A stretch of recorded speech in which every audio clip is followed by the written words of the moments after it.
The first phone call I ever made in a crisis was to my mother. The last phone call she ever needed to make in hers was to me. That is not a coincidence.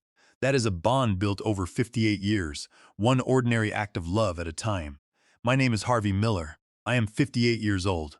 I coordinate regional logistics for a building supply company in Pittsfield, Massachusetts, and I coach youth baseball on weekends. For 11 years, I was the kind of husband who thought that keeping the peace was the same thing as having peace. I was wrong. It took me a long time and a very cold January morning to finally realize how wrong I was. It was Wednesday, January 14th, at exactly 7:42 in the morning. I was standing in the kitchen watching the coffee maker drip when my phone vibrated. The screen showed Mom. I answered on the second ring. Harvey. Her voice was thin. Martha Miller was 82 years old. She was a proud woman who had survived the loss of her husband and a hip replacement without asking anyone for a single thing. Mom? Are you okay? I asked, already walking toward the hallway. I did not want to bother you, honey, she said. It is funny how an 82-year-old woman can still apologize for existing. But my chest feels tight and my left arm keeps going numb. Mom, stop talking. Unlock your front door and sit down on the sofa. I am coming right now, I said, hanging up. I stood in the hallway for 3 seconds. My truck, a 2018 Chevy Silverado, was at Kowalski Auto on West Street. The alternator died on Tuesday, and Danny Kowalski said it would not be ready until Friday, but Brenda's Honda CR-V was sitting in the driveway, fully gassed. I could hear the shower running upstairs. That long, hot shower Brenda took every single morning, like she was preparing for a press conference. I ran up the stairs and knocked on the bathroom door. Brenda, I need to borrow your keys. My mom is having chest pains and her arm is numb. I need to drive her to St. Luke's. The shower stopped. After a pause, her voice came through the door. Harvey, I cannot do that today. Brenda, my mom is 82. She is having cardiac symptoms. I will be right back. The door opened. Brenda stood there in her thick white robe, a towel wrapped around her head. Her face was completely calm. I have a presentation with the regional directors at 10. And then I am meeting Joanne and the girls for dinner. I cannot have my car stuck in a hospital garage all day. Call an ambulance. She had a panic attack in the ambulance when Dad died. You know she refuses to get in one. Brenda crossed her arms. Call someone else, Harvey. She is your mother, not mine. Figure it out. She stepped back into the bathroom and closed the door. She did not slam it. She just shut it quietly, with the same casual indifference she would use to tell me we were out of paper towels. I stood on the landing, staring at the door. The words, figure it out, echoed in my head. 11 years of marriage, of fixing her car, of taking care of her mother when she broke her ankle, and this was the response when my mother's heart was failing. I felt a cold, hard knot form in my stomach. I pulled out my phone and called Roy Jenkins. Roy was 73, a retired steelworker who lived 4 houses down. He drove a blue Ford F-150 that was older than most college graduates but ran like clockwork. Roy and my father had been close, and Roy had known my mother for 30 years. Roy, I need a favor. My mom is having chest pains, and my truck is in the shop. Brenda's car is unavailable. Can you drive us to St. Luke's? Give me 4 minutes, Harvey. I will pull up, Roy said. No questions. I ran out. Roy was there in 3 minutes and 30 seconds. We drove the 2 miles to my mother's house on Elm Street. Martha was sitting in her armchair, wearing her good green coat. Her face was pale, but her hands were folded in her lap. I am sorry to cause a scene, Roy, she whispered as we helped her into the front seat. Martha, you could call me at 3 in the morning for a ride to the moon, and I would start warming up the engine, Roy said. Do not worry about a thing. We reached the emergency room at St. Luke's at 8:15. A nurse named Sarah got my mother into a treatment room within 10 minutes. The doctor on duty, Dr. Alan Peterson, was thorough. He ordered an EKG and blood tests to check her cardiac enzyme levels. Mr. Miller, your mother had a warning event, Dr. Peterson told me in the hallway 2 hours later. Not a full myocardial infarction, but her heart is under stress. We are going to admit her for 24 hours to monitor her and adjust her blood pressure medication. She is stable, but she needs rest. Thank you, doctor. Can I see her? Yes, she is asking for her knitting bag. I walked into her room. The pale hospital lights made her look fragile, but her eyes were clear. Brenda did not come, she said. It was not a question. She had a busy day at work, Mom, I said, the lie tasting like ash in my mouth. My mother looked out the window at the gray Massachusetts sky. She had a dinner too, didn't she? I did not answer. My silence was enough. Martha nodded slowly. I see. I have been thinking, Harvey. While I was lying there waiting for the test results, I want you to call Gerald Stone. Gerald Stone was the family attorney in Pittsfield. He had handled my father's small estate and drafted my mother's will 6 years ago. Mom, you do not need to worry about legal papers right now. Just rest. Harvey, she said, using the tone that meant there was no room for debate. Call Gerald. Tell him I need him to come to the hospital tomorrow morning at 9. I have some documents that need to be corrected. Immediately. I sat in the plastic chair beside her bed watching the IV drip. I pulled out my phone. Brenda had not sent a single text message. No, how is she? No, is she okay? Nothing. I called Gerald Stone and scheduled the appointment. Then I texted Roy to thank him again. He replied, "That is what neighbors do." I looked at the text, then at my mother sleeping peacefully. I realized then that some people spend their whole lives taking from you, while others show up without a second thought. I was done making excuses for the takers. I went home late Wednesday night, around 11:30. The house on Asylum Avenue was dark, except for the single pendant light over the kitchen island. Brenda was sitting there, scrolling through her phone, a half-empty glass of white wine beside her. She did not look up when the back door clicked shut. "How is she?" she asked, her voice flat, devoid of any real curiosity. "Stable," I said, hanging up my jacket. "They are keeping her for observation. Her blood pressure spiked and her enzymes were elevated. It was a warning sign. See? I told you she would be fine," Brenda said, finally looking up. "You always panic. It was a false alarm.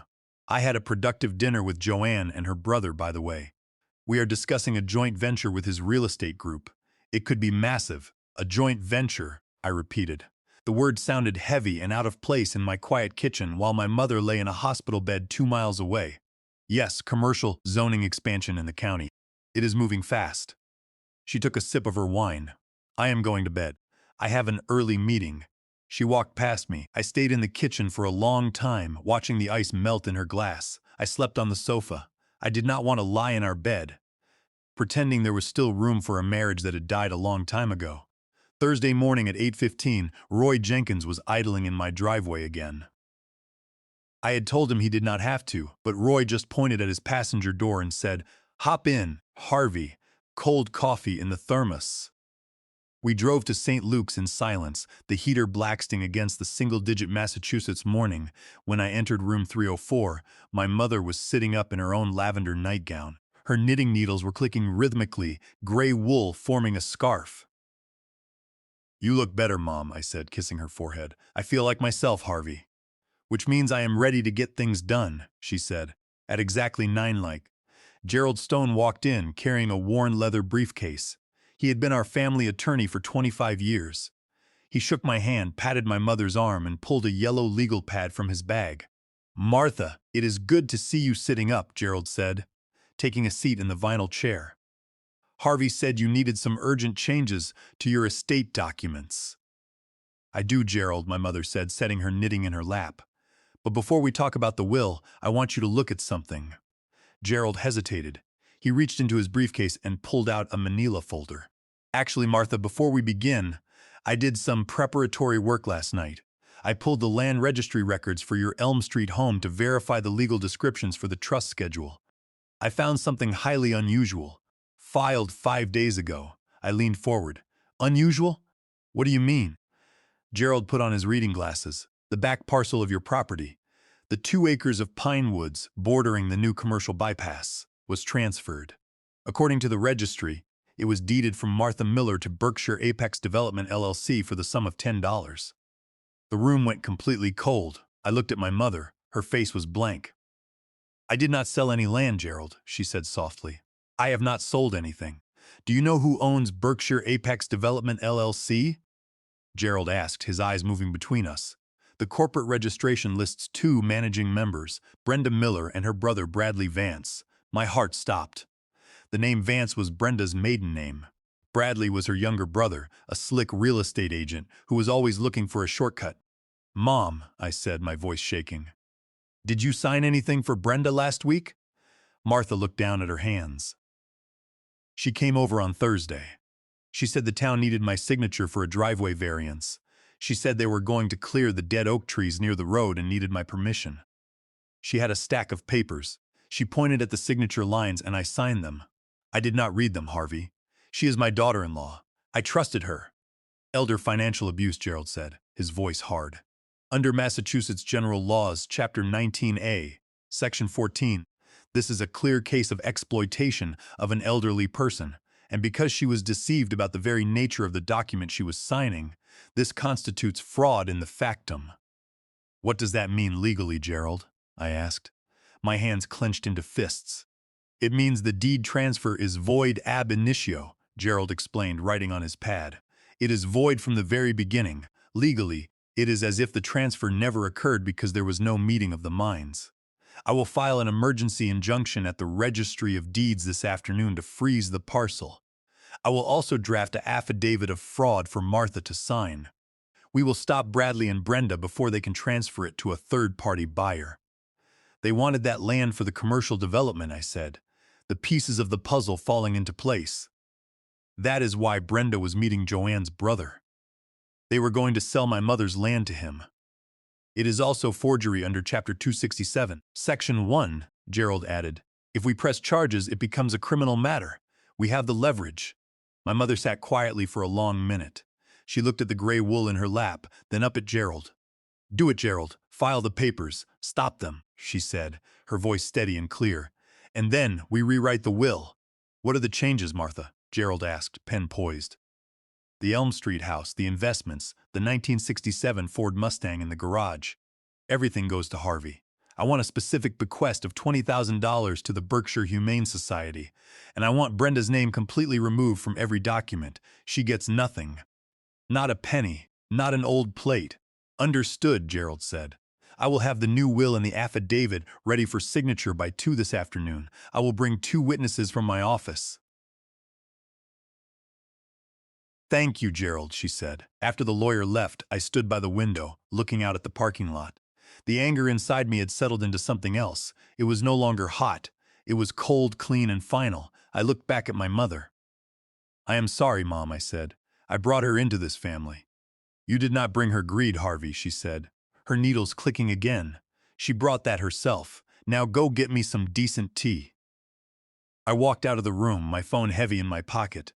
Brenda had still not called. I did not call her either. I had a lawyer to assist and a mother to protect.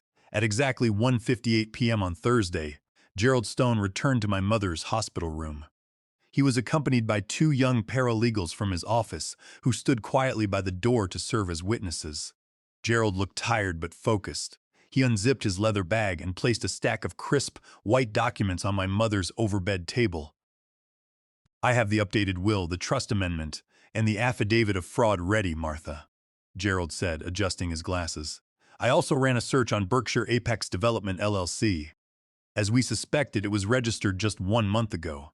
The sole assets they were trying to acquire was your back parcel. My mother nodded. Her hands were steady as she took the black pen Gerald offered. She read each page slowly, her lips moving slightly as she scanned the legal terms.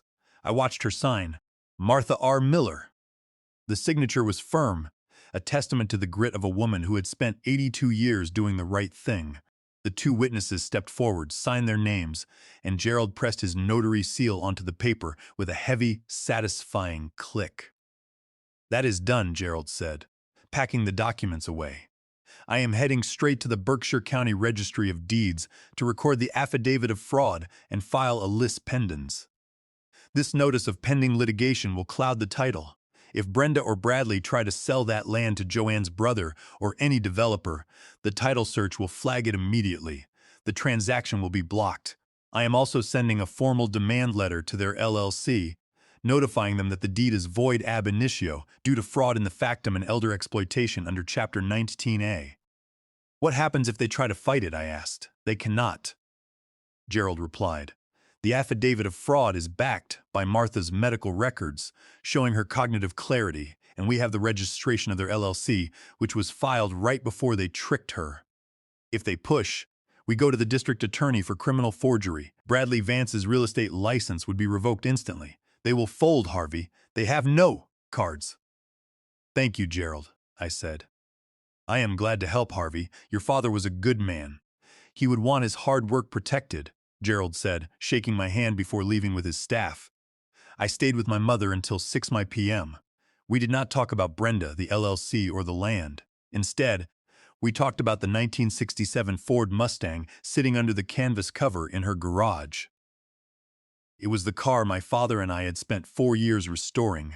We talked about how he would tune the carburetor on Saturday mornings, the smell of oil and gasoline in the air.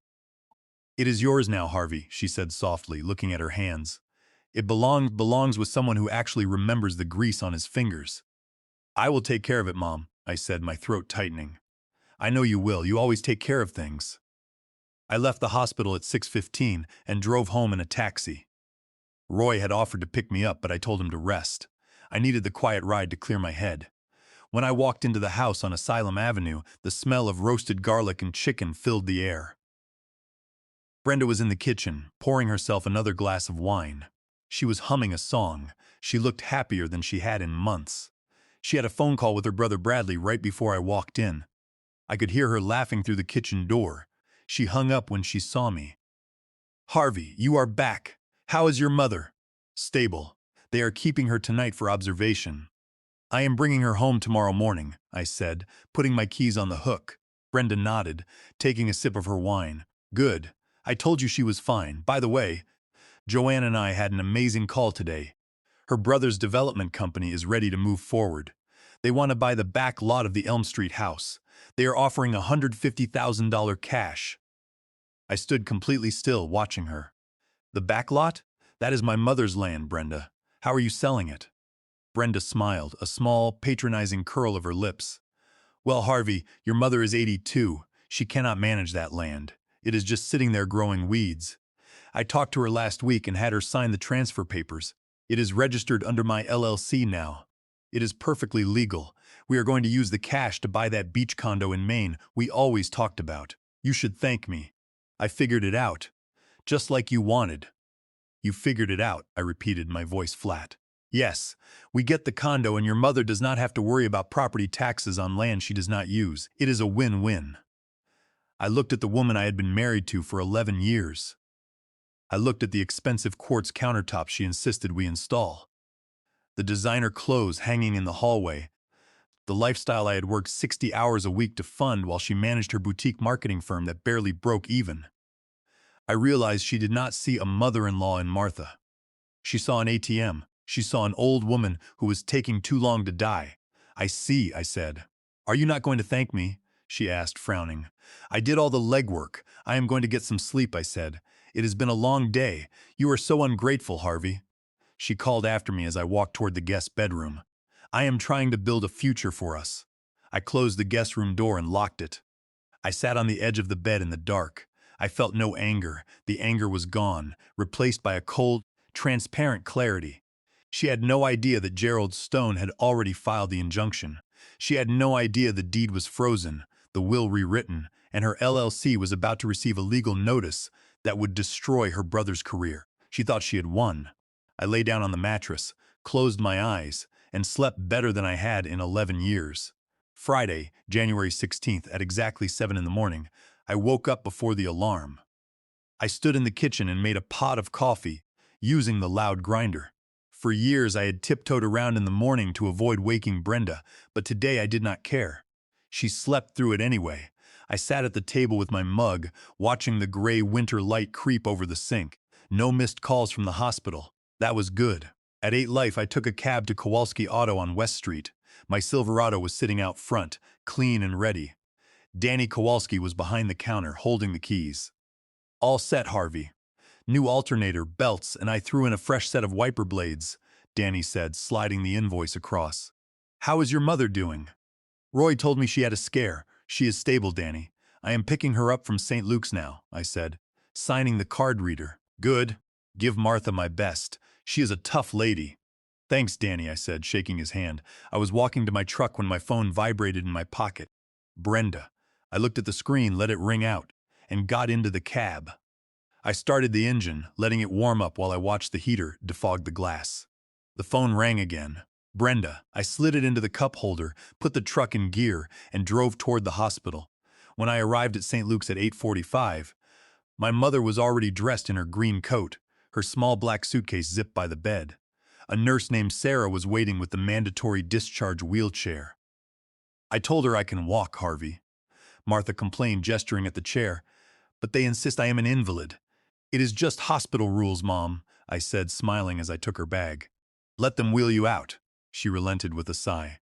The moment we cleared the sliding glass doors of the lobby, she stood up from the chair with her chin held high. I am walking to my son's truck, she announced, to the parking lot. The drive back to Elm Street was quiet. The phone in the cup holder lit up every 3 minutes. Missed call number 6. Number 7. Number 8. My mother looked at the screen, then out the window at the snow-dusted lawns. She did not ask why I was ignoring it. She knew. I got her inside the Elm Street house, the warm, familiar smell of cinnamon and old wood welcoming us. I got her settled in her armchair, made a pot of chamomile tea, and checked the thermostat. I laid out her new prescriptions on the kitchen table, reading the instructions out loud. This one is for the blood pressure, Mom. 1 tablet in the morning with food. The other is a low-dose aspirin. She watched me from her chair, her warm tea mug cradled in her small hands. Her face was soft, her eyes following my movements as I wiped the counter and washed the teapot. Harvey, she said. Yeah, Mom? I sat down at the table across from her. What I did yesterday with Gerald. I did not do it to be cruel to Brenda, she said, her voice quiet but steady. I did it because it was right. Your father and I worked 40 years to build what we had. We saved, we went without, and we built a life. That life belongs to people who understand what family actually means. She reached across the table, her warm, wrinkled hand covering mine. I need you to think about your own life now, not about the house or the money or the land. I need you to think about whether you are happy, Harvey. I looked down at her hand, my throat tightening. You have been showing up alone in that marriage for a long time, baby, she said softly. A man who shows up the way you do deserves to have someone standing next to him when he does. Not someone looking for a way to take what is not theirs. The kitchen was completely quiet. Outside, a light snow had started to fall, dusting the pine trees in the backyard, the same pine trees Brenda had tried to sell. Every word my mother spoke was the absolute truth. I had spent 11 years trying to build a bridge to a woman who only wanted to cross it to see what she could carry away. I know, Mom, I said, my voice thick. I know. She patted my hand twice and let go. Good. Now, are you going to answer that phone? It has been buzzing like a cicada. I looked down at the cup holder on the table. 29 missed calls. Not yet, I said. Let it buzz. She smiled, a tiny movement at the corner of her mouth. Good. Now go home and face it. I will be back to check on you tonight, I told her, kissing her cheek. I know you will, she said. I left Elm Street at 1:15 p.m. and drove back to Asylum Avenue. The snow was falling heavier now, whitening the road. I pulled into the driveway and parked behind Brenda's Honda CR-V. I sat in the cab for 1 full minute, watching the snow accumulate on my hood. The phone in my hand showed 34 missed calls. I turned off the ignition, took my keys, and walked inside. The house was silent, but the air felt charged like the moments before a thunderstorm. Brenda was sitting on the edge of the living room sofa, her face white, her fingers gripping her phone so hard her knuckles were yellow. She looked up the second the door clicked. Her eyes were wide, filled with a panic I had never seen in her before. Wesley, she choked out, then corrected herself. Harvey, where have you been? Why did you not answer your phone? I was bringing my mother home, I said, hanging up my coat. Bradley's lawyer called him this morning, she gasped, her voice trembling. The Registry of Deeds blocked the transfer. They filed a fraud notice, and a courier delivered a legal letter to Bradley's office. Harvey, they are threatening to go to the district attorney for forgery. Bradley could lose his license. He could go to jail. She stood up, taking a step toward me, her hands outstretched. Did you know? Did you know your mother was going to do this? I turned and faced her. I looked at the fear in her eyes, not fear of what she had done to an 82-year-old widow, but fear of the consequences. I knew, I said quietly. Brenda stared at me, her mouth slightly open, as if she were trying to comprehend a language she had never heard before. The panic in her eyes turned to sheer desperation. She took 2 steps toward me, her hands trembling. "You knew," she whispered, her voice cracking. "Harvey, how could you let your mother do this to us? This will destroy Bradley's career. It will destroy my reputation. You have to call Gerald Stone right now. Tell him it was a misunderstanding. Tell him we were going to pay her back, or that it was just a temporary arrangement. He has to withdraw the affidavit." "A misunderstanding," I said. My voice was quiet, almost a whisper, but it filled the living room. "You had an 82-year-old woman sign a deed transfer under the guise of driveway repairs. You did it so you and Bradley could sell her land to Joanne's brother for $150,000 cash. And you did it on the very morning she was having chest pains. I did it for our future," she cried, tears finally spilling over her cheeks. "Our business has been struggling, Harvey. The marketing firm is in debt, and I did not want to stress you with it. I thought we could use the money from the bypass development to get us back on track and buy the main condo. I was trying to save us." "You were trying to save yourself, Brenda," I said. "And you did not care who you crushed to do it. When I stood at the bottom of those stairs on Wednesday morning, begging for your keys because my mother's arm was numb, you looked at me and said, 'Not my problem. Figure it out.' Do you remember that? I was stressed. I had a meeting." "No," I said, shaking my head. "You had a dinner. You chose a steak and a glass of wine with Joanne over my mother's life. You did not even text me once from the restaurant to ask if she was alive. You sat there eating while I sat in a plastic chair drinking machine coffee, wondering if I was about to lose the only parent I have left. Harvey, please. We have been married for 11 years. You cannot just let them throw my brother in jail. You cannot let her write me out of the family." "It is already done," I said. She stopped breathing. "What?" "The new will was signed yesterday at 2:80 p.m., I said, looking her directly in the eyes. "Gerald filed the lis pendens and the fraud affidavit. The land is frozen, the transfer is void ab initio, and Bradley has exactly 24 hours to return every document and pay Gerald's legal fees, or the sheriff's department will be at his office on Monday morning with a warrant for forgery and elder abuse." "And what about us?" she whispered, her face completely empty now.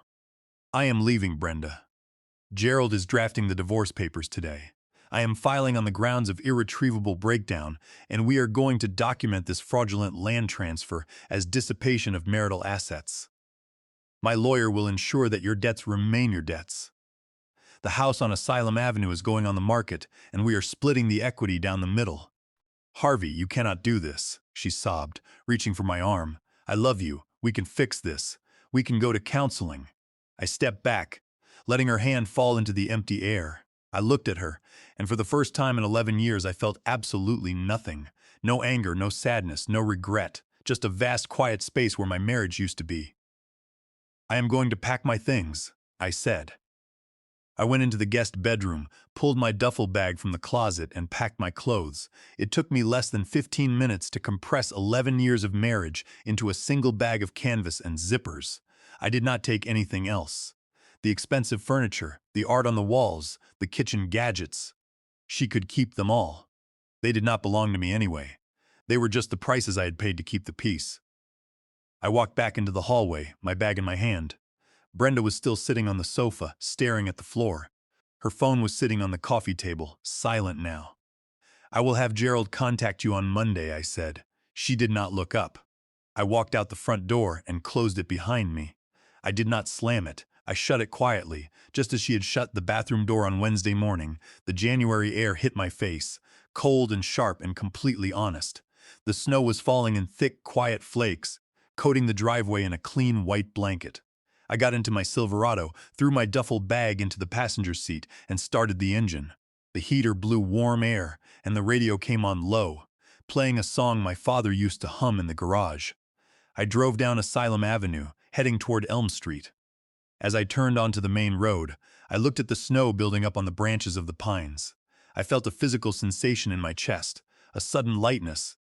Like a heavy coat I had been wearing for a decade had failed to keep out the chill, but had now finally been lifted from my shoulders. I realized then that I had not been married for 11 years. I had been surviving. I had been sleeping on the left side of the bed, leaving room for a woman who had never once moved toward me. Hoping that if I just worked harder, paid more bills, and swallowed enough quiet anger, it would eventually feel like love. It never would have. I pulled into the driveway of the Elm Street house. The green shutters were bright against the white snow. The porch light was already on, casting a warm yellow glow across the welcome mat. I walked up the steps, unlocked the door, and went inside. My mother was sitting in her kitchen, her tea mug steam rising on the table. She looked up and smiled. "You are back," she said. "I am back, Mom," I said, putting my bag down by the door. She nodded once, slowly, and reached for her crossword book. "Good. The kitchen table needs wiping, and the Mustang needs to be started tomorrow morning." "I will get to it," I said, sitting down across from her. For the first time in 11 years, I was exactly where I belonged. Loyalty and love deserve a legacy. You cannot expect payouts from a relationship you never deposited into. If you enjoyed this story, join our community by hitting that like button and subscribing for more real, raw, and family stories. I will see you on the next one.